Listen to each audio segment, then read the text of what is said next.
ખબાવ ભર્યા ભાઈ ખેતરો.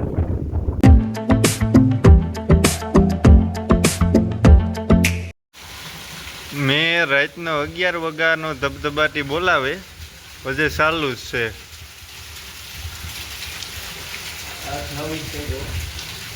હા 8-9 ઇંચનો અંદાજ છે એટલો પડ્યો. ટાંકા ભરાઈ ગયા એમાં. અને ઓલું પીહુંનું જોયું આપણે માંડવાનું કાપડ એ પણ છોડ નાખ્યો હતો. રાતના પવન હતો જોરદાર એટલે હાનના જ બધા છોડેને રાખી દીધું હતું. એવામાં ધીરો રહી તો જઈએ પછી ખેતરી મીન ઘૂમરો મારવા. રાતડામાં તો પાણી દેખાય. ઓહો ભાઈ જળબંબા કારો શિયારી ગમા. દાયરાન રામ રામ ને સીતારામ કી દાયરો બધી મજામાં. મેં પણ એકદમ મજામાં. અને મેં અહીંયા ભાઈ ડુસાવે નાખ્યા હો. શિયારી ગમા જળબંબા કાર ખેતરું ભરતી હતા. અને બસ જો અટાણે સેજ મોરો પીયો હતી હું આવ્યો ઘૂમરો મારવા. બે જગ્યાએ ઘૂમરો મારી લઈએ કારણ કે આ મેં થઈ નુકસાની વાળો તો છે. પાણી ભર્યું રહી તો આંગાનો ને ખડવાનો ને એ બધો પ્રશ્ન તો રહી જ. પણ એમાં તો આપણું કંઈ હાલતું નથી. એટલે હોય તો પાણી ખાલી ટૂંકમાં કાઢીયાને કરી નાખીએ આપણે. તો એવા હાટું બસ નીકળ્યો હું ઘૂમરો મારવા. હાલો તો જોઈએ કેટલું પાણી ભર્યું ને કામ છે ને. જેતા ઉપરનું ખેતર છે ને એમાં નારિયેલી વાવી દીધી અને બકાલનું પણ વાવ્યું. હેઠાણમાં જેટલા ખેતરો છે એ તો ભાઈ ભરાઈ જ ગા. ઓહો ભાઈ સાર હુવે ગઈ આખી. પવન તો અતિશય જો આખી હુવે ગઈ. ખેતરો રેસાઈ ગયા જોવું.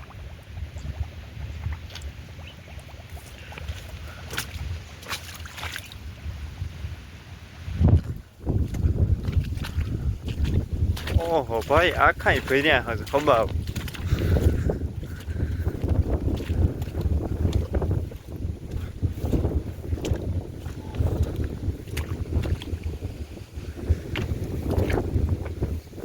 અને સારી તો જોવો.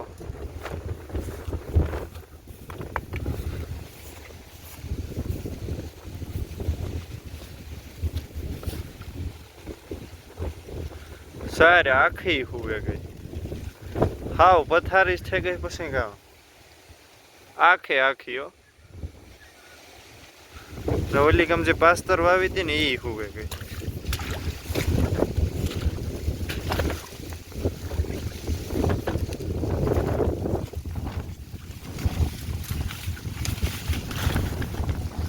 રેસાઈ જ ગયા ખેતરું.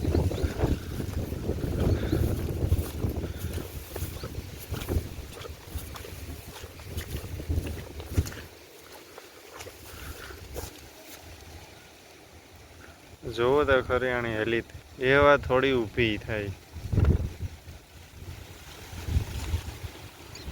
આ મેં નુકસાની વાળો તો છે. મેં છે ને ભેગો પવન એવો છે સારી આખી હુવે ગઈ.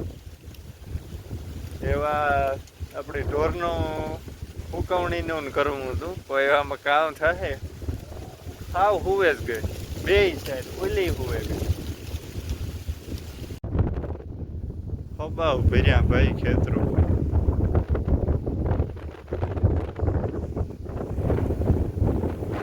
માંડવીમાં ગોઠણી ગોઠણી પાણી છે ભાઈ. ફરો હર બધાઈને કાઢી આવીથી નીકળે થોડું થોડું.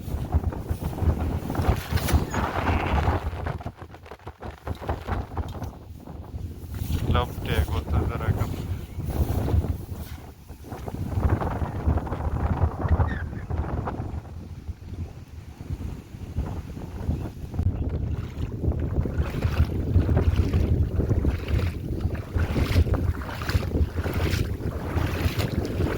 શિયારી ગામમાં લગભગ આવો જ મેં છે ડુસાવે જ નહીં છે.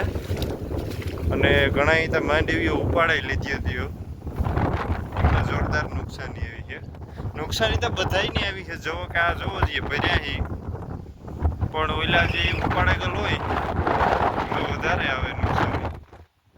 અને પવન હે ને ભાઈ ધીરો નથી પડતો. જોવો આવી ભરાઈ ભરાઈ ગઈ. પવન છે ને જરાય મોરો નથી પડતો.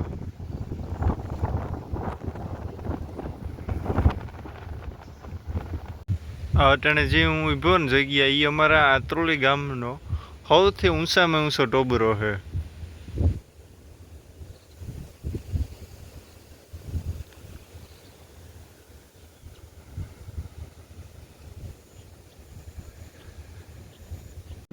આમ યારમાં પણ ખેતરું ભર્યા હશે ભાઈ હબાવ.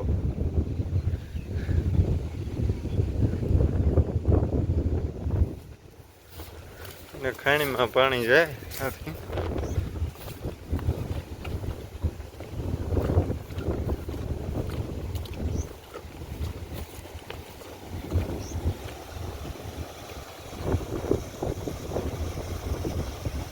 પાસે જોવાય ન, કારણ કે જગ્યા કદાચ વંડી જોરાય ત્રાહી થાય એટલી પોલાણ હોય ને ધ્રુવે ભજાય.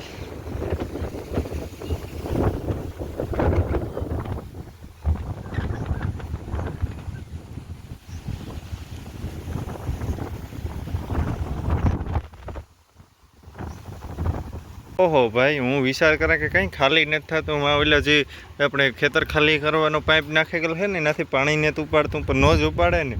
હવે આવ્યા કે હબાવ ભરી પાણી વાવ લે, અવાજ આવતો જ અહીંયા તમને.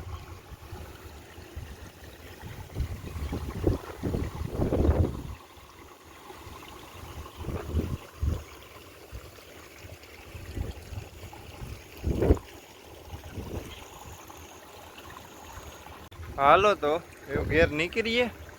આ કંઈ હેરા પડતું છે નહીં. બે જગ્યાએ આપણે બહારમાં નિયારમાં બધાયના હબાવ ભર્યા હોય અને એવું ધીરે ધીરે વાયુ ખાલી થાય, ખેતરો ખાલી થતા જશે. અને આ છે ને જો આ બરાબર અહીંની પટ્ટો છે ને એટલામાં ભર્યું. આ ઉપલી રેતી છે ને એટલામાં જ પાણી નથી. બાકી આ વાયુ બરોબરથી છે ને આખું છે ને એમાં ભર્યું હોત ધીરે ધીરે ખાલી થઈ જશે. હબાવ ખેતરું બધાય ભર્યા હોય અને કેનાલી કઠો કઠે જ જાતે અહીંયા આગળ જોઈએ.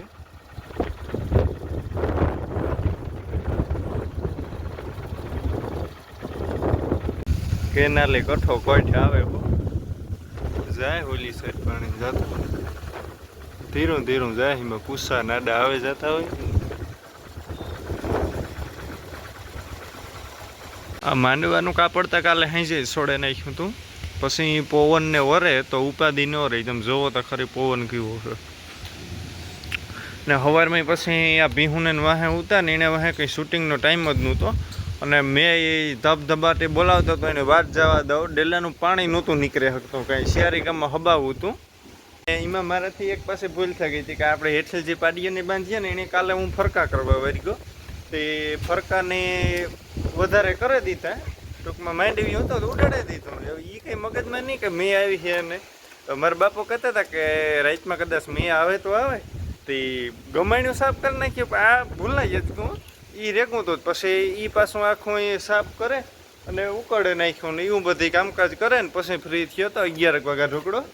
તો લાઈક છે, સબસ્ક્રાઈબ કરવાનું ભૂલતા નહીં. આ વિડીયોને આ પૂરો કરીએ. પાછા મળીશું નવા વિડીયોમાં. Bye bye.